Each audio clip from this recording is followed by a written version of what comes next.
कोल्हापूर पाटबंधारे विभाग आणि भवन वारणा भवन परिसरातील शासकीय कर्मचारी बंधू आणि भगिनींनो, आपण आज या ठिकाणी जमण्याचा जो विषय आहे तो आपल्या नेहमीच्या कर्मचारी आंदोलन, कर्मचारी चळवळ किंवा एकंदरीतच कर्मचारी हिताची उपक्रम यापेक्षा थोडासा वेगळा आहे. आपण इतिहासामध्ये जर डोकावून बघितलं तर अगदी जाणता राजा स्वराज्याचं, महाराष्ट्राचं आणि हिंदुस्थानाचं दैवत छत्रपती शिवाजी महाराजांच्या कालावधीपासून बघितलं तर राज्यव्यवस्था आणि प्रशासन व्यवस्था ही समाजाच्या जडणघडणीचं, समाजाच्या विकासाचं एक मूलभूत असं अंग आहे. अष्टप्रधान मंडळाच्या माध्यमातून एक पारदर्शी आणि समाज हितेची व्यवस्था महाराजांनी देशभराला मार्गदर्शक अशी या महाराष्ट्रामध्ये निर्माण करून ठेवली. त्यानंतर आपण स्वातंत्र्यपूर्व आणि स्वातंत्र्य उत्तर काळातील इतिहास जर बघितला तर त्यामध्ये महामानव डॉक्टर बाबासाहेब आंबेडकरांच्या अद्वितीय आणि अलौकिक बुद्धिमत्तेतून, मग त्यामध्ये रशिया असेल, USA असेल, आयर्लंड असेल, अशा जगातल्या प्रत्येक राष्ट्रातल्या राज्यघटनेमध्ये जे जे काही चांगलं असेल, जे जे काही समाज विकासाला पोषक असेल, असं सगळं एकत्रित करून सर्वसमावेशक अशी राज्यघटना तुम्हाला मला दिली. ती एवढ्यासाठीच दिली की समाजाचा राज्यव्यवस्था गाडा व्यवस्थित चालावा.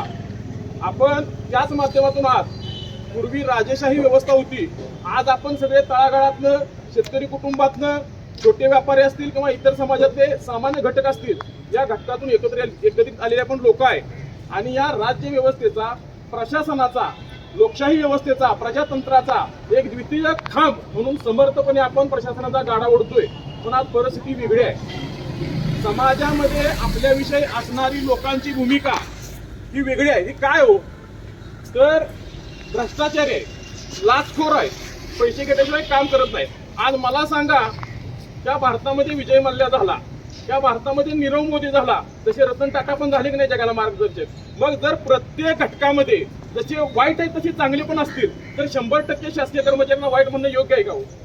आणि मग समाजामध्ये आपली असणारी अशी प्रतिमा आणि शासकीय कार्यपद्धतीमध्ये, प्रशासनामध्ये काम करत असताना तिथल्या असणाऱ्या कार्यालयीन आणि प्रशासकीय अडचणी, त्या दोन्हीमध्ये हा कर्मचारी पिचला जातोय. आणि पिचला गेल्यानंतर प्रत्येक जण काय सगळ्यात मानसिकदृष्ट्या ज्ञानानं सक्षम नसतोय. मग अशा वेळेला जर तो मानसिक ताण अति झाला तर त्यातून काही चुकीच्या घटना म्हणण्यापेक्षा तो कर्मचारी त्यामध्ये सफर होतोय, त्याला त्रास होतोय, त्याच्या कौटुंबिक जीवनावर परिणाम होतोय, त्याचं सामाजिक स्वास्थ्य बिघडतंय. मग हे करत असताना आज शासन असेल, समाज असेल, त्या प्रशासनाचा गाडा हाकणाऱ्या आम्हा लोकांकडे लक्ष देणार आहे का नाही, किंवा आमचा विचार करणार आहे का नाही. पण जर कोणच आमच्याकडे लक्ष देत नसेल तर आमच्या घटनादत्त हक्कांच्या संरक्षणासाठी, आमच्या वैयक्तिक आणि सामाजिक जीवनाच्या संरक्षणासाठी आम्हालाच एकत्र यावं लागेल. आणि म्हणून आपल्या सर्वांच्या प्रशासकीय कामातील असतील, शासकीय कामकाज विषयक असतील किंवा कार्यालयीन अधिकारी कर्मचारी वर्गाच्या संबंध विषयक असतील, त्या सगळ्या अडचणींच्या निवारणार्थ आणि आपल्या एकंदरीत प्रशासनातील कामकाजाचा आउटपुट हा चांगला असावा, आपली कार्यक्षमता वाढावी, यासाठी आपण सगळ्यांनी एकत्र येऊन काम करण्याची गरज आहे. ती का गरज आहे की आपल्या पाठीमागच्या काही घटनांतून आपल्याला समजलं असेल. आता आपल्या विभागात घडलेली घटना ही प्रातिनिधिक स्वरूपात आहे, अशा इतर विभागामध्ये सुद्धा घटना घडत आहेत. हा माणूस जीवानिशी गेला, हे होत असताना एका दुसऱ्या विभागामधली एका माता भगिनीच्या बाबतीत घटना आहे. असाच अति कार्यभार दिला गेला, कोण रजेवर गेला त्याचा कार्यभार त्यांच्याकडे दिला गेला, कोण बदली होऊन गेला त्याचा कार्यभार त्याच्याकडे दिला गेला. कौटुंबिक अडचणी असतात. एक स्त्री म्हणून समाजामध्ये वावरत असताना प्रत्येकाच्या वेगवेगळ्या स्वरूपाच्या अडचणी असतात. आणि मग सगळी आणि हे सगळं करत असताना त्या बाईनं विषप्राशन केलं.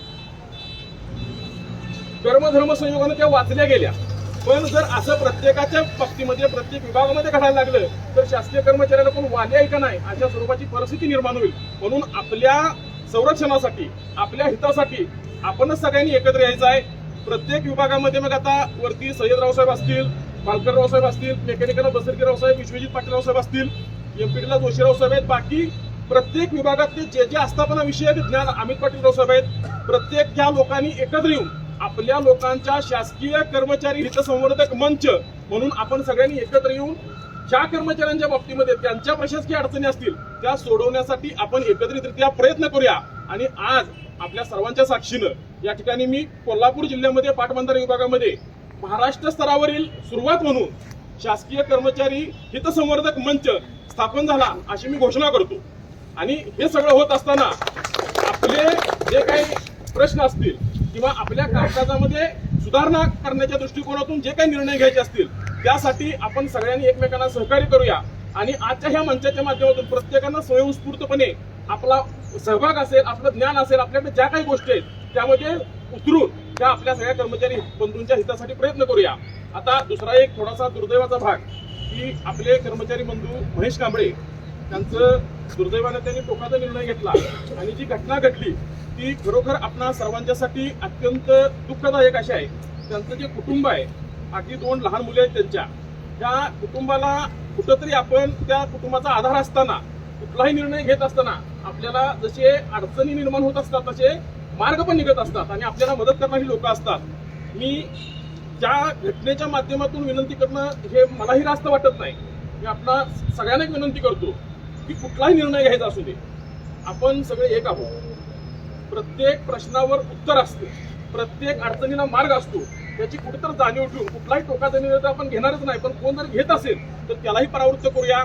आपल्या सगळ्या कर्मचारी बंधू भगिनींचं काम, वैयक्तिक जीवन असेल, कार्यालयीन जीवन असेल आणि सामाजिक जीवन हे सुसह्य, आनंददायी आणि आल्हाददायक असं व्हावं यासाठी आपण सगळे प्रयत्न करूया। आणि हे करत असताना जी घटना घडली ती आपल्या बंधूला आपण 2 मिनिटं स्तब्धता पाळून भावपूर्ण श्रद्धांजली वाहूया।